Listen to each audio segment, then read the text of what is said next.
Aloha, everyone, and welcome back to Living in Power Today. I'm Susan Peters Chesley, your ASD Master Coach, growing in self-acceptance of my own ASD traits daily, just like you. Well, today I want to have a real, honest conversation with you. One that comes from a place of vulnerability for me. I've been feeling the weight of everything happening in the world right now, especially here in America. And the political climate, the constant news cycle, the uncertainty of what's happening from one day to the next, massive declarations of chaos. It's just been a lot. And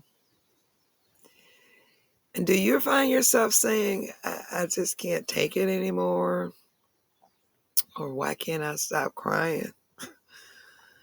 Me too. Every single day I wake up.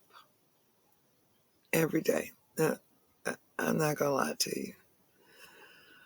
And if you're feeling the same way, I just want you to know you're not alone.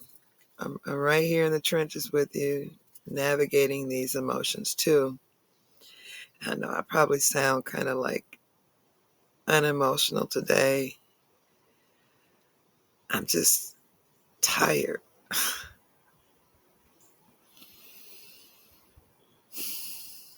So, as a Black autistic adult, I've found it especially challenging to regulate my emotions during this time. The intersection of my identities means I experience these events in a unique way, and it's been overwhelming at times for me. But I've also been taking steps to stay balanced, and I want to share some of those with you today, not just as your coach, but as someone who's also walking this path right alongside you.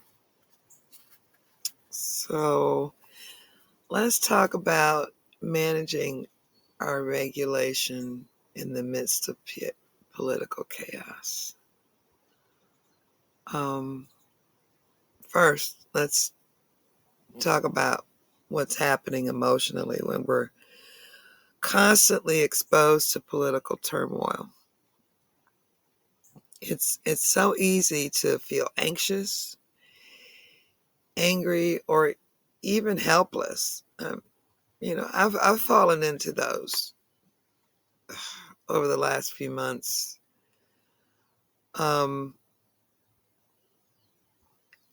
And I've fallen into some of these cognitive biases that I'm covering in this other series, like catastrophizing, where I assume the worst will happen, or negativity bias, where I focus only on the bad news and miss the good. Maybe you felt that way too.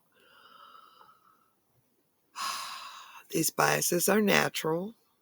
Our brains are wired to pay attention to threats, that fight or flight situation, especially if you've been in toxic or abusive relationships in the past or in them right now. That fight or flight kicks into you. But when we're not aware of them, they can distort our perspective and make it very difficult to cope. For example, I've caught myself thinking everything is falling apart when in reality, there's still some moments of progress and hope that I see every day.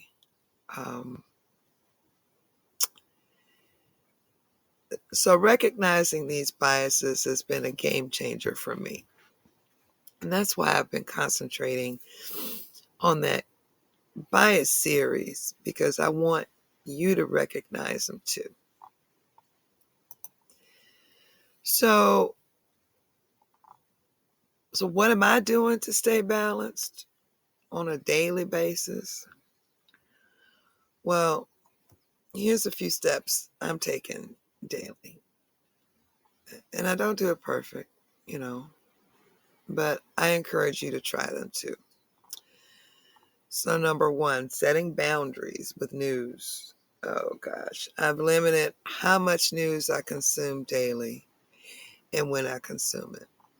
Constant exposure can be severely overwhelming. So, excuse me, I created a schedule that works for me. You have to create one that works for you. Okay. Number 2, grounding myself. When I feel overwhelmed, I use grounding techniques like deep breathing, mindfulness, or sensory tools to calm my nervous system. I even allow myself to stim because, that's what calms me. I don't really care what anybody else thinks, I've got some of these grounding techniques in my Just Breathe podcast. It's a very short podcast because it's only, a few techniques that you need to learn. So check those out and practice those techniques and mindfulness. And I think it might help you too. Let me know if it does.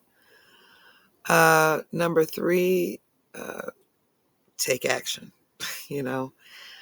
I found that small, meaningful action steps every day, like supporting a cause I care about or a content creator that I care about, or having conversations with loved ones. This helps me feel much more empowered. Number 4 is practicing self-compassion. I remind myself that it's okay to feel this way every single day. I'm human and my emotions are valid, and I treat myself with the same kindness that I offer to friends. This one, I think, is one of the most important. Allowing yourself to feel human. Telling yourself that your emotions are valid. Not gaslighting yourself or letting others gaslight you too. Like, oh, just get over it. You're okay. No, you have a right to feel this. I also want to remind you and myself that it's okay not to have all the answers. It's okay to feel overwhelmed sometimes.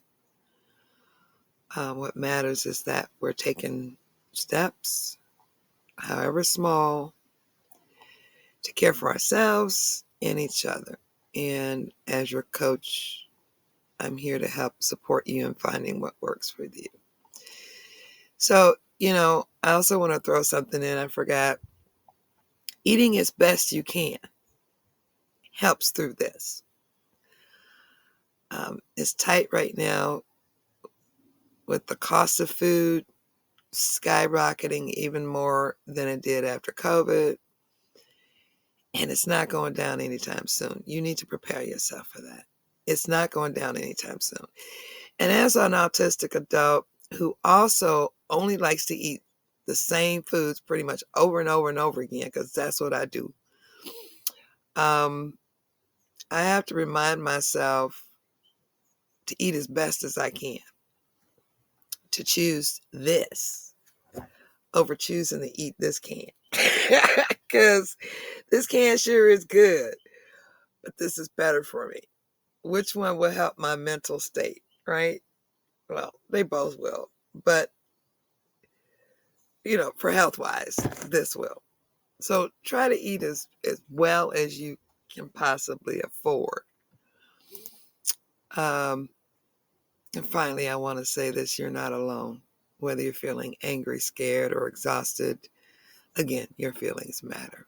And together we can navigate this challenging time by committing to being gentle with ourselves, recognizing our biases, and taking small steps daily towards balance and hope.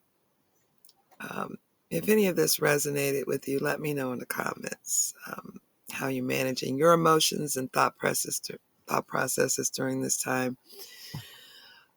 What's been helping you? Remember also to use your thought process sheet from the Cognitive Bias series. It's in the links there, but I'll throw it also in the description in this one. So if you didn't download it yet, check the description for the link. And again, let's support each other through this. And thank you for listening today. I should have turned off my... See, I'm not perfect. I too need connection to get through this, just like you. So don't forget to like, share, and subscribe. And if on fan base, hearts are always appreciated, but your interaction is appreciated more. Keep in mind, every moment is a chance to see things differently. See you next time. Aloha.